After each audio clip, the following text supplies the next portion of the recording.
Hi guys and welcome. These are your handover videos for your Swift Elegance 480.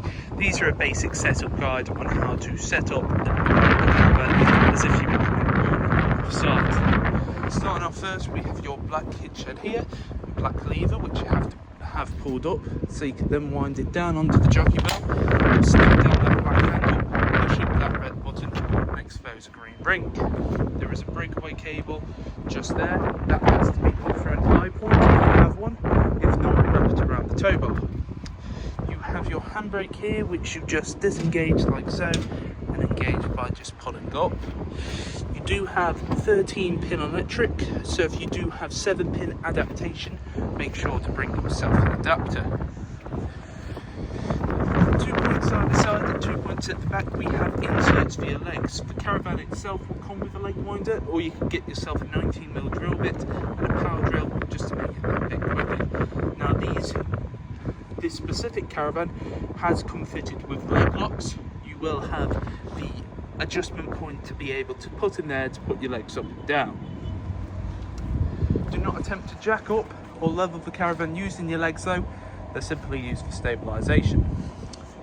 Using test equipment today, so I have a red propane gas bottle. I'd always recommend propane over butane just because it has a better performance in winter. And then the black gas hose which is connected. The black gas hose has been on for 5 years.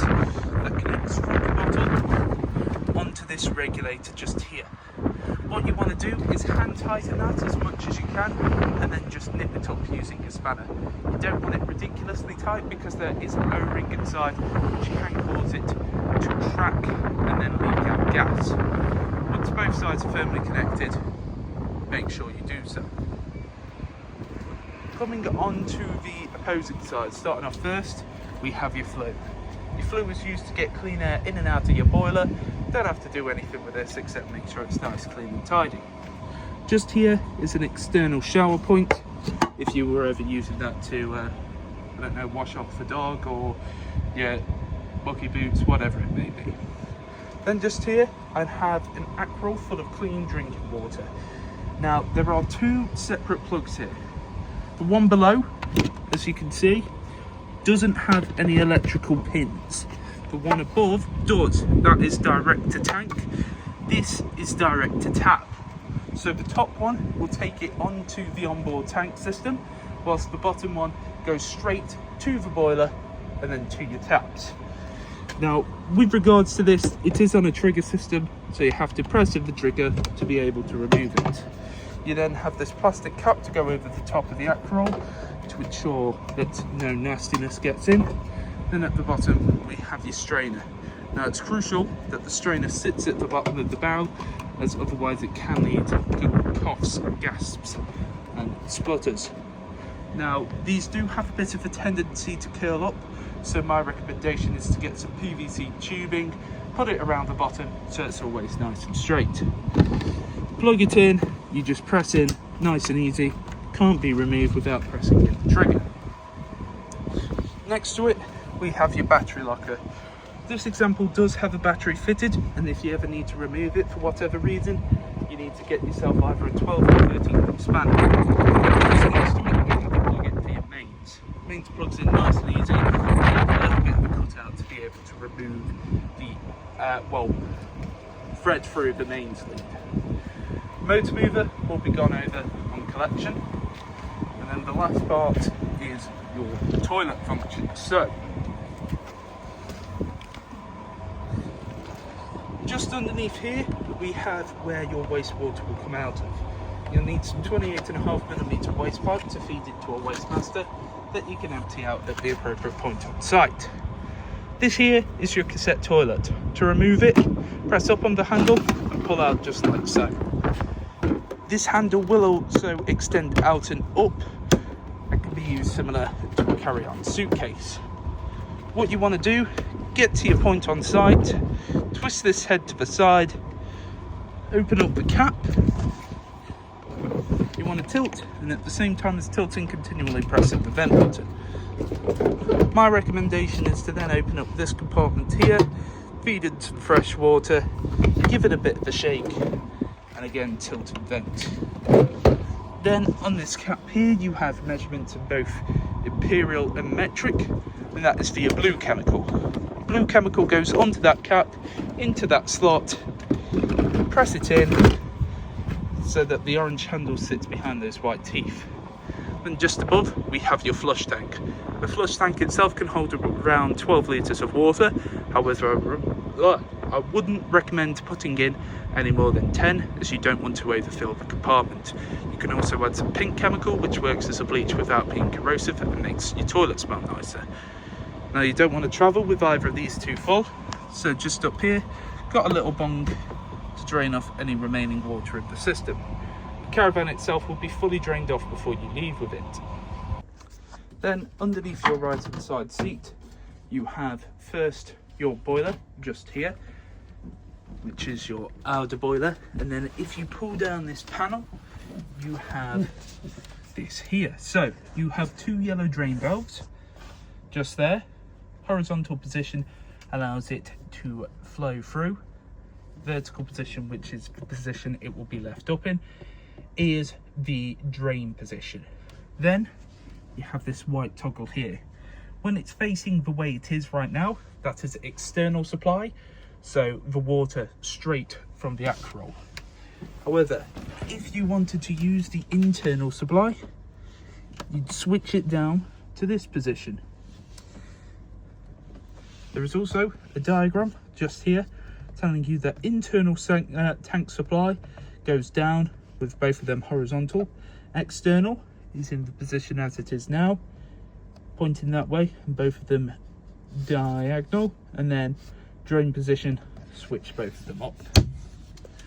This blue box here is your brain box, essentially, for your motor mover.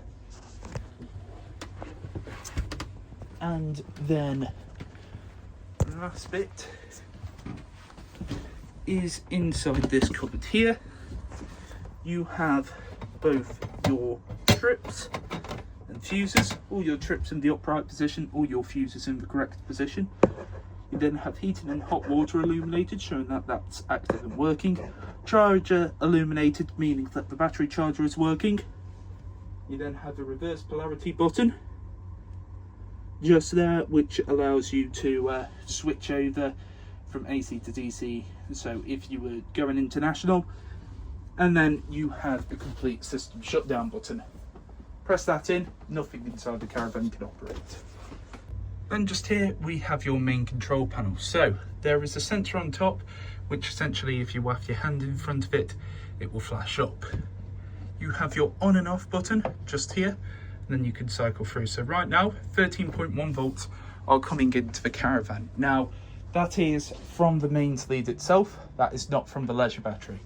When you don't have the mains plugged in, that will be amount just coming from the leisure battery.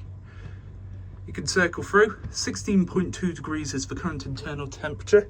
That will slightly differ from that panel. You have the fridge setting there, some system settings. No vehicle battery detected, which is when you're plugged in to 13 pin. Solar power to vehicle, 0.6 amps. Select battery. Then you have tank fill. So if you want to fill the tank, essentially you'd circle through to this, and then you'd press in on that button, and that would begin to fill the tank. Then circle through. You have an AC limit to limit the amount of AC current coming in. And then we're pretty much back to the start. Then on this side, we have first your awning light on top. So press that in. Go to the outside, you can see your awning light on just there. Then you have internal lights just here, so you can see those both on, and then you can use your respective light switches. And then you have your pump button, so you press in on the pump and you can see a blue light comes on. You'll hear the water being drawn through. This is when we're using the external supply, so this is the water going from the acrol into the outer boiler. Now, if we were wanting to use the onboard tank system, we would use this here. So this is a secondary water pump. This one you can see here has the electrical pins on the top, which correspond to the direct to tank one. So essentially you'd have that plugged in and then you'd fill up the tank. Now with that pump button, what you'll see is essentially there's a blue light on showing that it's on. Now my recommendation is to wait about 2 to 3 minutes after you first initially push that in and then come over to your taps to check. So what we'll do, we'll give that 2 to 3 minutes and then we will check that. Whilst that's happening, I will show you your Alder panel. So this is for your heating and hot water. When the panel is on, there'll be a little green light there showing you that it's on, just because you don't want that screen on to disturb you whilst you sleep. So this is your main panel. So the first row, the house with the thermometer in it, is for your internal temperature of the caravan that you desire. You can go up or down using 0.5. You can also press and hold to make it go up more. You then have this shower icon, that is for your hot water. So it's currently off.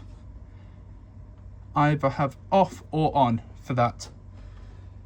So you can see that the bar there is completely full. That will get the water temperature to around about 50 to 60 degrees. Next up, we have your energy source. So we can either use 1, 2, or 3 kilowatts of electric. Now do be aware that some sites do not have 3 kilowatt capacity, so always double check first. Or I can just use gas, or I can use a mixture of gas in 1, 2, and 3. Then pressing that cog button goes to additional settings. I'm not going to go through them as we have set the panel to what we believe is the most user-friendly to use. Now with regards to this, the heating and the hot water does take a little bit of while to warm up. Give it around about an hour and it should be getting close to temperature, if not to the temperature itself. Now here you can see, open up the tank, and essentially you want to let the water run through for around about 30 seconds. What you're looking for is a nice steady continuous stream just like this. Just let it run for about 30 seconds. Now do double check as well that your drain valves are in the correct position, that you have plenty of water inside your rack roll, and that the strainer is sat at the bottom of the barrel. If you are using your internal supply, essentially you'd have it switched over, as I showed you underneath that panel there, and once it is empty, it will stop, and then you just have to refill it again. But as you can see, nice steady continuous stream. Check it on both hot and cold, and just let it run. If there are any coughs or splutters, go outside and do check. Occasionally these will get extremely pressurized, so what you have to do is essentially just sort of bite the bullet, open it up, twist it around. It might cough and splutter a little bit, and then it should go nice and straight afterwards. And just here we have your whole grill and oven. So all of this operates on gas minus the electric plate. For the electric plate, just spin it to whatever mark you want and it will get to temperature. Everything else you have to press in, twist to the side and press the igniter button just there. You also have a light button just here, and that is your vent button essentially for the oven. So this is what it looks like when these are all lit. As you can see here, nice blue clean continuous flames. Now it may be a case that the flames will ignite and then cut out. That is just the gas making its way through its system. Turn it off, back to the central position. Then it's the same for the grill, so let's see if I can't do that with one hand. Then you can see here the grill nice and lit. Now it may be a case that one side will light up and then the other side will light up afterwards. And then lastly, your oven. You can see there at the button, your oven nice and lit there as well. Only other real thing to note, you need to travel with this glass sheet down, but don't put it down until all of these burners are cold to the touch. You can travel with the gas hose on, but make sure that the gas bottle itself is off. And just here we have your fridge operation. So you turn on the fridge using this button here, and then when it's on, it will flash up the blue light. You then have a couple of different choices for source. So you'll either have 13-pin electric, gas, mains, or auto. Auto will automatically select what the fridge thinks is the best source to use. And I can change the source using this top button here. So I press it in, goes over to auto, and auto selects mains. Now when I press it again, it's going to go over to the battery symbol. It's going to come up with a hazard. Begins to flash up and beep at you. Then press it again and it will go over to gas. Now for gas, you'll gradually hear it tick in, and then once it's finished ticking, that means it's lit. I wouldn't recommend using gas until you've checked all of your appliances just here. Then we have the amount of power coming in. So we have 1, 2, 3, 4 or 5. 5 being the most powerful, so it's going to chill the fridge the quickest. It does take around 4 hours for this fridge to fully chill. So whilst you're driving, you'd have it on that setting there and let it chill. Then to turn it off, press and hold in, flash off, no more LEDs. And then lastly, we have your toilet operation. Lift up that lid, press in the button, and you can hear that motor. That motor is what will push around any water inside the flush tank system. And to remove your waste, press away that handle, opens up your catch, pull it back towards you to be able to remove the cassette. When the cassette is full, there'll be a red light underneath there telling you to empty it.